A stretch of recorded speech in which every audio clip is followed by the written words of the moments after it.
यहाँ रुक करेंगे बड़ी खबर का बंगाल से। बंगाल के गवर्नर ने राज्य सरकार पर गंभीर सवाल उठाए हैं। सिस्टम की लापरवाही से क्राइम बढ़ा है। राज्यपाल ने कहा है ममता सरकार समय पर कानून व्यवस्था की रिपोर्ट नहीं देती है। तो लगातार बंगाल सरकार को फटकार पड़ रही है। इससे पहले सरकार और पुलिस प्रशासन की जो कार्रवाई रही है उस पर सीजेआई ने टिप्पणी की और अब राज्यपाल की तरफ से गंभीर सवाल उठाए गए हैं सिस्टम पर, सरकार पर, सरकार की कार्रवाई पर और कानून व्यवस्था पर। राज्यपाल ने सवाल उठाते हुए कहा है कि सिस्टम की लापरवाही से ही क्राइम बढ़ा है। पश्चिम बंगाल के राज्यपाल सीवी आनंदा बोस साहब न्यूज़ नेशन पर मौजूद हैं। पश्चिम बंगाल में जो हालात हैं और ख़ास तौर पर जो आरजीकर मेडिकल कॉलेज में डॉक्टर की रेप के बाद हत्या का मामला है उस पर यहाँ से लेकर दिल्ली तक जो राज्यपाल हैं वो पीड़िता के परिवार को न्याय दिलाने का, इंसाफ दिलाने की कोशिश में जुटे हुए हैं। राज्यपाल साहब, आप दिल्ली गए थे, क्या बात हुई और किस मकसद से गए थे? मैं दिल्ली गया, ऑफिशियल ड्यूटी में गया। कॉन्स्टिट्यूशनल अथॉरिटी से मिला, बात किया। जो बात किया उसका कंटेंट कॉन्फिडेंशियल रहेगा। यस।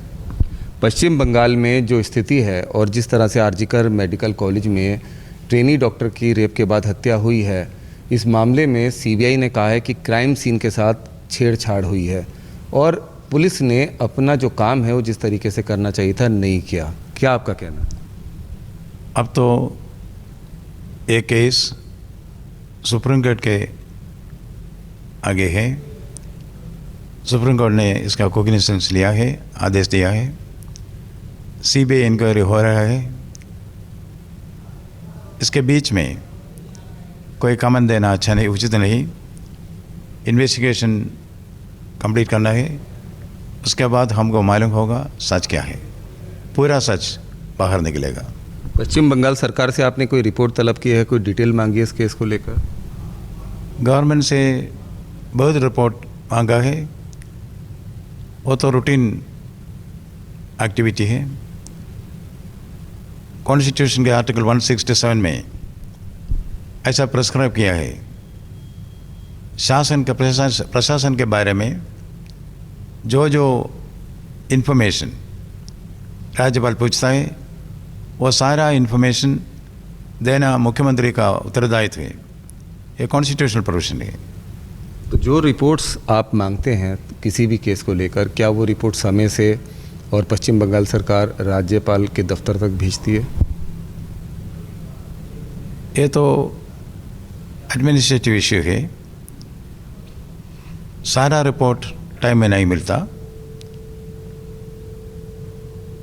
सारा रिपोर्ट कंप्लीट नहीं होगा। वो बीच बीच में हम कम्युनिकेशन करता है मुख्यमंत्री से and will take care. Police का जहाँ तक रोल है, लोगों का जहाँ तक आरोप है, जो डॉक्टर्स का आरोप है वो ये है कि पुलिस दबाव में घोष जो आरजीकर मेडिकल कॉलेज के प्रिंसिपल हैं उनके ऊपर तमाम अनियमितताओं के, भ्रष्टाचार के आरोप लगे। क्या उसमें कोई कार्रवाई नहीं हुई और क्यों नहीं हुई सर? इन्वेस्टिगेशन हो रहा है, उसके बीच में कोई कमेंट देना उचित नहीं, इसलिए आई विल वेट। पीड़िता के परिवार से मुलाकात हुई, आप उनके घर भी गए, क्या बात हुई, क्या सांत्वना आपने उनको दी? पीड़िता के माँ बाप से मैंने बात किया। वो बहुत दुखी है, परेशान है। उनको जो सहायता करना है मैं ज़रूर करूँगा। उनको पूरा इन्फॉर्मेशन नहीं मिलता। उनको ये जानना चाहिए वहाँ क्या हुआ, ये ट्रेजेडी कैसा हुआ, इसके पीछे कौन हो, आगे कौन हो, उसका सच क्या है, वो इनको कोई पता नहीं। बहुत परेशान की बात है। मैंने कहा जो कुछ करना है राज्यपाल के रूप में मैं ज़रूर करूँगा। उनको जो सहायता चाहिए वो पूरा सहायता हम देंगे।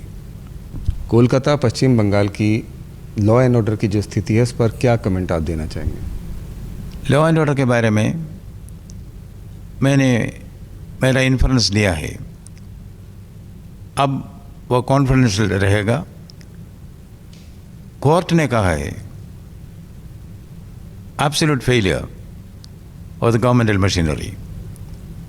सुप्रीम कोर्ट ने भी थोड़ा ऑब्जर्वेशंस दिया है। सुप्रीम कोर्ट जो ऑब्जर्वेशन देता है वो तो सुप्रीम ट्रूथ है, सुप्रीम जस्टिस है। लेटर एंड स्पिरिट में हम सब उसका ऑनर करेंगे। मेरा विश्वास ये है कि सुप्रीम कोर्ट के आदेश के कारण जल्दी सच बाहर आएगा। पश्चिम बंगाल की जो लॉ एंड ऑर्डर की कंडीशन है, जो यहाँ की हालात है, इसको लेकर क्या दिल्ली में आपने कोई बातचीत की है? दिल्ली में राज्यपाल और कॉन्स्टिट्यूशनल अथॉरिटीज़ के बीच में जो कम्युनिकेशन होता है वो तो कॉन्फिडेंस रहेगा, सर्कमस्पेक्शन चाहिए। इसलिए मैं पब्लिक डोमेन में कोई कमेंट नहीं देना चाहता हूँ। पश्चिम बंगाल में राष्ट्रपति शासन जैसी बातें भी हुई हैं कि सारे विकल्प खुले हैं। मैं कुछ स्पेकुलेशन नहीं करूँगा। कॉन्स्टिट्यूशन में जो जो प्रिस्क्राइब किया है वो सारा ऑप्शन सरकार के आगे है। जो डिसीजन लेगा उसके बारे में मुझे कोई पता नहीं, मैं नहीं कह सकता हूँ, क्योंकि वो कॉन्स्टिट्यूशन में प्रिस्क्राइब किया है, वो पॉलिसी डिसीजन है। वेट, तो संविधान के मुताबिक सारे विकल्प खुले हुए, इंतजार करना होगा। यस। हमसे बात करने के लिए बहुत बहुत धन्यवाद आपका। धन्यवाद। बिल्कुल, राज्यपाल महोदय का कहना है कि पीड़िता के परिवार से मिले और उनको पूरी जानकारी नहीं दी गई थी, जो कि बेहद चिंता का विषय है। और दिल्ली में पश्चिम बंगाल की स्थिति के बारे में पूरी रिपोर्ट राज्यपाल साहब के द्वारा सौंपी गई है और उनका सीधे तौर पर कहना है कि संविधान के मुताबिक जो भी सभी विकल्प हैं वो खुले हुए हैं और क्या फैसला होता है इसके लिए इंतज़ार करना होगा। Rumanullah Khan, News Nation, Kolkata. News Nation अब व्हाट्सएप पर खबरों की ताजा अपडेट के लिए न्यूज नेशन के इस QR कोड को स्कैन करें।